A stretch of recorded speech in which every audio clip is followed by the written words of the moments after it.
Welcome to the Money Business Podcast. I'm your host, Neal Regino. Today, I'm here with the president of Evolution Financial Group, David Jacowitz.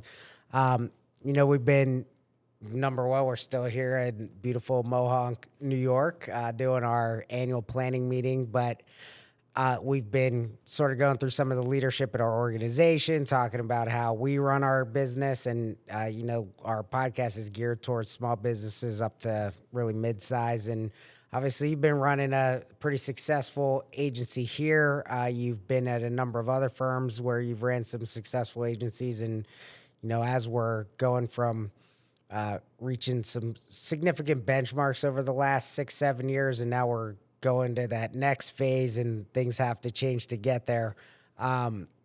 Really just wanted to have you on here, talk about your experience and where we're heading here. So why don't we start with your background first and where you're coming from and what brought you over here to Evolution? Sure, absolutely.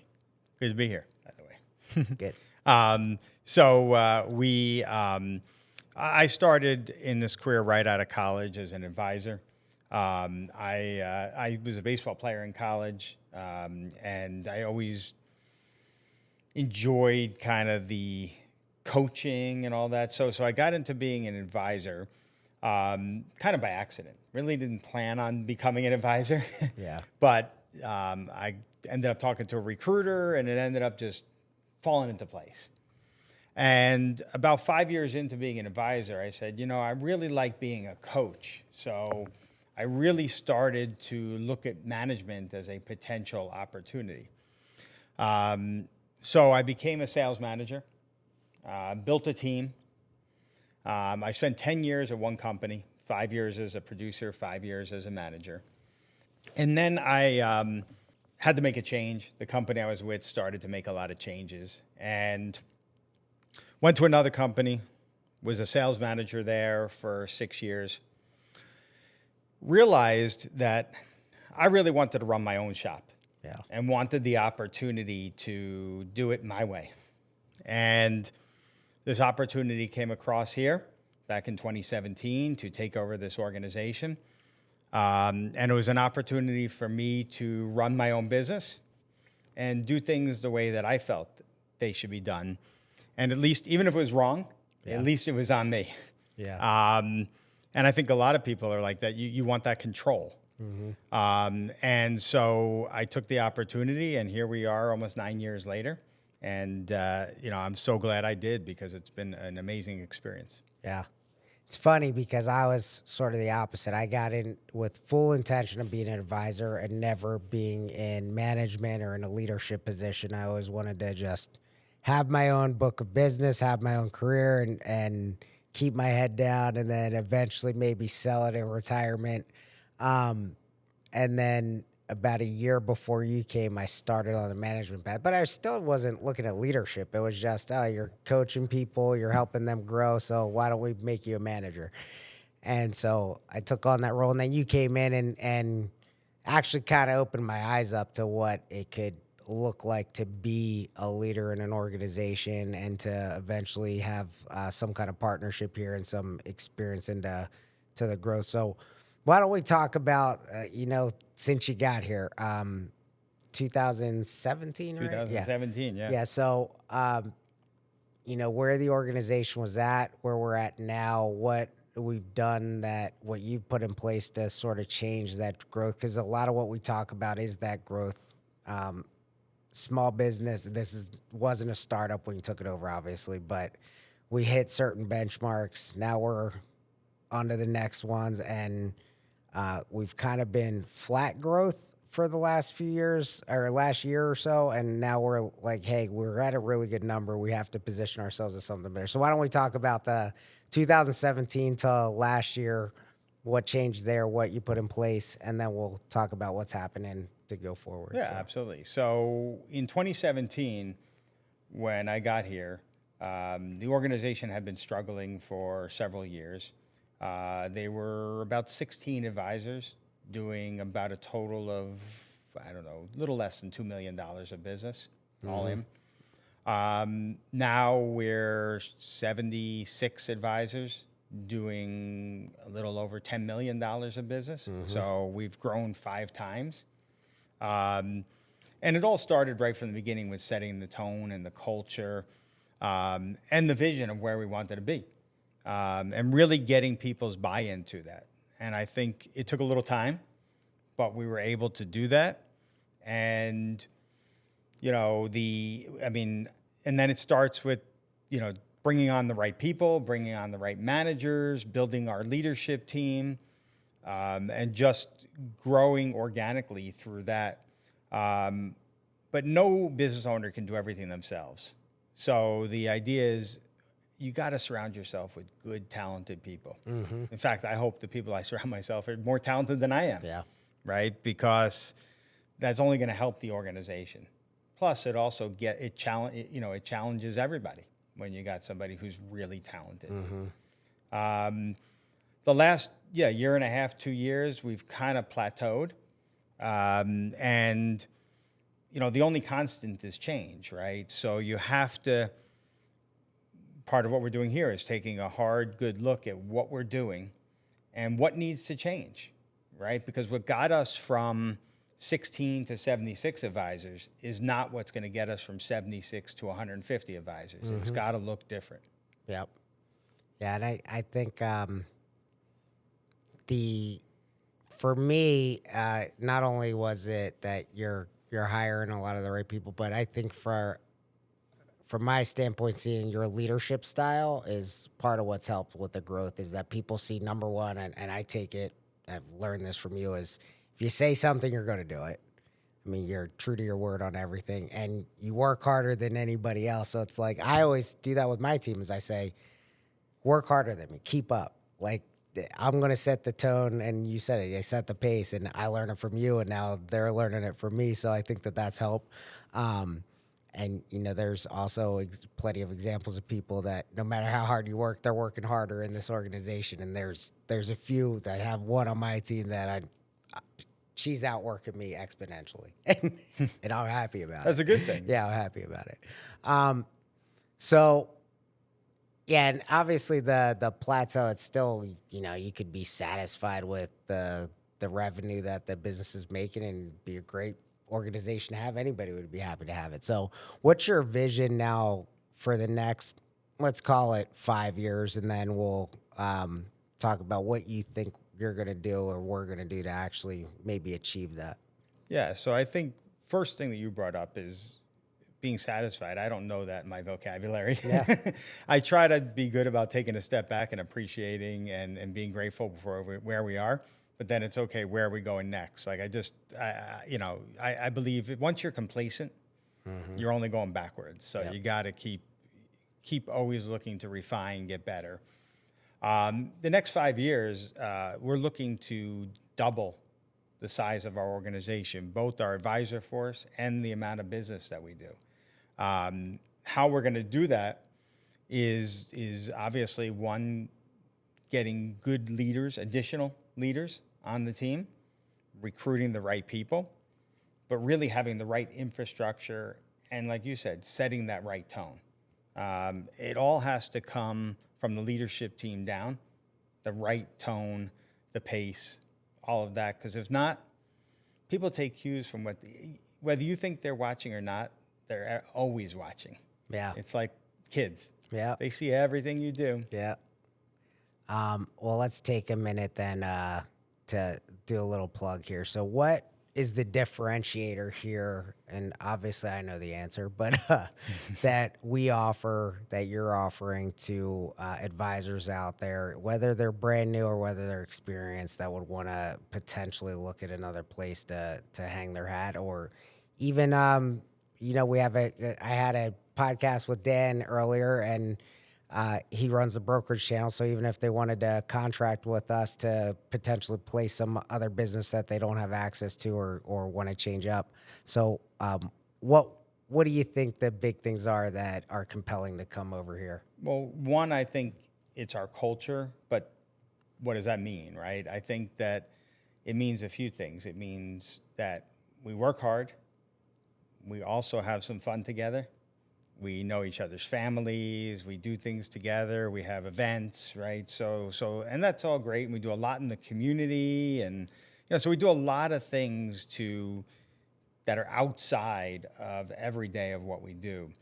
But I also think that it's about honesty, right? Transparency and honesty. And I know those are common words, but I know so many people in this industry that have been part of other organizations that everything's smoke and mirrors. Nobody really knows how the finances flow. Nobody really wants to disclose that. Nobody really wants to have an open and honest conversation about compensation. Things get changed regularly. All the things that, anybody that's been in this industry knows. We pride ourselves on being open, being transparent. I'm happy to open the books to anybody and show them what flows in and what flows out, and that they can feel comfortable that they're getting their fair percentage. But also, like you said before, everything that I've always stood for, because I think you gotta know what you stand for, has been, hey, if I tell you, or we as an organization tell you something is going to get done, it's going to get done, even if it has to be 11 p.m. at night. Right? It's going to get done. And if we can't do something, we're also going to be honest and tell you. And if we're not sure, we're going to tell you, hey, I'm not sure. We'll get back to you by, 5 p.m. tomorrow, whatever that might be. Right. But also it's a kind of this mindset of making sure that you're taking the pulse of the organization too. We do a lot of surveys. We do a lot of reaching out. We have an advisory board. So when you look at somebody who would be considering working with us, I think we're not perfect. Nobody is. But they know what they can count on with us, which is the truth and transparency and no games. I also think a big differentiator is the partnerships, the affiliations with, we've talked about National Life a number of times on here, just had Greg Winsper on here. We've had Rebecca Dunn on here. We'll have a number of other people from the organization, but we have a great partnership with them on the insurance side. And then you've worked out a number of partnerships outside of them, but then also our broker dealer's been a really good partner for the people who are on the career side. So I think that part speaks a lot to why people want to come here. The other thing I'll say that you offer here and we offered our advisors is the full ownership. A firm that I left when I came here, there was a large advisor who left on a Friday, and they called us in Saturday morning, and we were dialing his book, trying to convince them to stay. That's not going to happen here. We always say you've created an environment where you can leave at any time, but you're not going to want to leave. I say it all the time. And the other thing I say, my advisors hear me say all the time is, you do enough good for enough people, you're going to make a lot of money. And I believe that with the advisors too. You do enough good for them. And I think honestly, you're the what's helped me realize that in leadership, because you're the first leader that I've worked with that actually you felt that way. You felt like they actually cared about doing the right thing, not only for the advisor, for the client, but for the organization too. So there's a lot of, well, let me ask you that. I ask this almost everybody, but what do you think the most important keys to a successful business are? Is it the personnel? Is it the service and products that you're selling? Is it certain sales? Is it finance? What do you think the keys are to a successful organization? There's a lot of keys, but I think the biggest key to me is people. If you don't have the right people in the right seats, you're never going to hit your potential. And then I think the second piece is passion, right? If you're not passionate about your business and passionate about what you're doing, you're also never going to, in my opinion, do anything amazing. And so, I think for any business, the owner's got to be, or the people that are at the leadership of the organization have to be passionate about what they're doing, and you got to have the right people. What's what's the scariest thing about the business right now that you think of? What keeps you up at night with the organization? Honestly, how do we get to the next level? Like, Yeah. I'm always, that's what I think about when I'm sitting in bed. Yeah. It's like, all right, what do we need to do next? Where do we need to go? What things need to be done? It's just that's what scares me. And then, I don't know if scare is the right word, but it keeps me up at night. Yeah. That's what I'm always focused on, is what's next. We talk a lot here about things like that business owners should think about on the finance side, which are like buy, sell, succession, 401ks, disability policies, things like that. Can you tell us about anything you have in place, like even the staff that helps you out, anything that you want to share with some of the business owners for that benefit you, benefit the employees, just in general, some things that maybe business owners should be thinking about that you're implementing yourself? Yeah, I think for our employees, we do a 401k match. We pay for a percentage of the health insurance. We've got dental, vision, those types of things. And so my thing is to make sure that we're offering a competitive suite of benefits, that people feel valued and they feel good about the organization. For myself, things you talked about, I have a disability policy as a business owner, making sure you're carrying the right liabilities, liability insurance, all those types of things. I get it, for any business. There's so many things to think about. Yeah. And it's easy to let one of them slip by. Yeah. I know you didn't, you inherited it, but we have staff that's been here for a long time. And what do you think? Do you think the reason that they're here so long is that culture that's here? Or do you think it's, what do you think is the driving force behind it? And the fact that they stayed during transition says a lot too about you, but just wonder, is there anything that you think that they've either told you or that you think might be the reason that they're doing that? From what they tell me, it's always that they feel valued. Yeah. You can't be afraid. If you have good people, you've got to compensate them well, even if it means taking a little bit out of your income for a time period. Because if you've got good people and you don't compensate them well or fairly, right?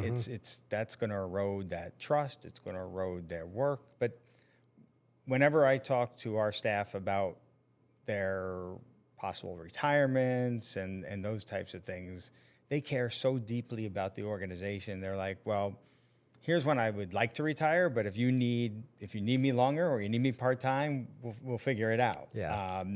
And to me, that's the best compliment we can get, that we're doing things the right way. Because think about it, if you're part of an organization that you don't feel values you, you're not going to care that much about the organization. Yeah, and when I asked you that question about what keeps you up at night, that's what keeps me up at night is what happens in the organization. How do we make sure that it's not a hard thing to find replacements, but ones that are going to do it as well. There's with our office manager and our operations and our business manager, you need multiple people to replace what they've been doing for so long. So I know that's what I think about. It's not going to be an easy task, that's for sure. No, and we're working on it, but it's going to be a lot. So, yeah. Is there anything else that you want to get across about this company, about what you've been building here, about anything that's coming up next that you're excited about that you want to portray to some of these business owners that might be listening to this? I mean, I'm super excited about the future. I'm super excited about some of the things that we're going to implement and change in order to get that next wave of growth. But I'm also super excited about some of the digital marketing that we're doing. We built out that podcast studio, we built out the video room, and I just feel like, unfortunately in this industry, it's a lot of times we're so far behind. I feel like that's at least getting us to, getting us moving in the right direction. And I think that, as much as things change, things stay the same, meaning the core principles of business don't change. Yep. Right. Even though the landscape around you might. And I think that, as long as you stay true to who you are and what your company is about, I think you can navigate anything. Yeah.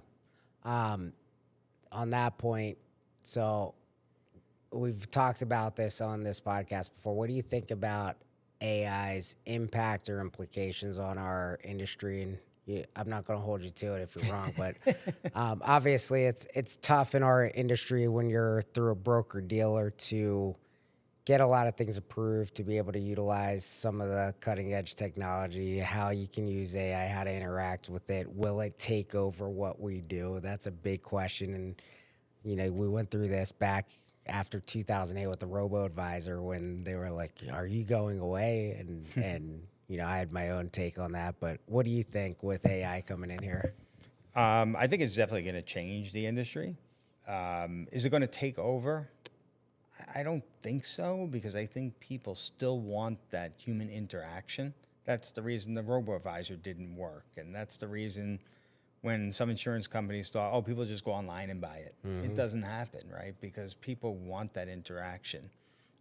They want to have their hand held. I mean, sometimes as an advisor, it's more almost like being a psychiatrist than it is being an advisor, right? Because people tend to get emotional about their money, and they tend to make mistakes because they're emotional. So having somebody that can look at it objectively and talk to them objectively, same idea.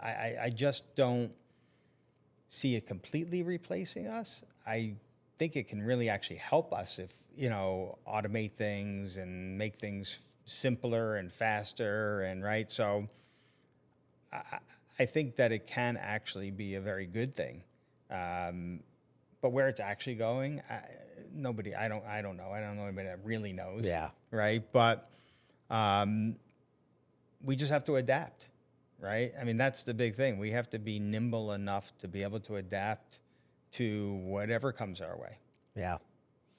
Yeah. My opinion is, and I've already mentioned this, but I think there's too much information for one thing to do everything, because there's too many different ways to get to the same place. And when you use AI, it is pulling from information that's already out there. And, it's not, you don't get to income planning the same way every single time. You don't get to estate planning the same way every time. So I think, at least for now, it seems like it's too dynamic and specific to a person's situation for it to fully take over. But we'll see what happens. Yeah, I mean, exactly. Who knows? But, it's just like, how does it get in, different people have different values. Mm-hmm. How does that get interpreted by an AI? I don't know. But like you said, it's only as good as the information that it has access to. Yeah, how many times have I seen a 30-year-old that's got $1 million and is scared of the stock market, and wants all their money in CDs or fixed annuity, or vice versa, where it's an older person who wants to go 100% into micro cap stocks, and you're like, that's not where you should be. So, I think there'll be a lot of changes there. I think the last thing, I just want you on record, who's going to win the Super Bowl this year? You really want me to answer that? Uh-huh. Buffalo Bills. All right. We just lost our whole audience, but it's fine. So, I mean, our office mainly is in Philadelphia, so we've got a lot of Eagles fans. We've got a lot of different fans in our organization, but I just wanted to get this on record in case we'll see how things go at the end of the season. All right. Well, appreciate you coming in. It's always a pleasure working with Dave, and I love what you're doing here. Keep it up, and hopefully we'll be able to help each other reach all of these goals. So thanks. Great. Thanks for having me. And you can obviously reach us at evolutionfg.com. Thanks for watching. Hope you got something out of it. Talk to you next time.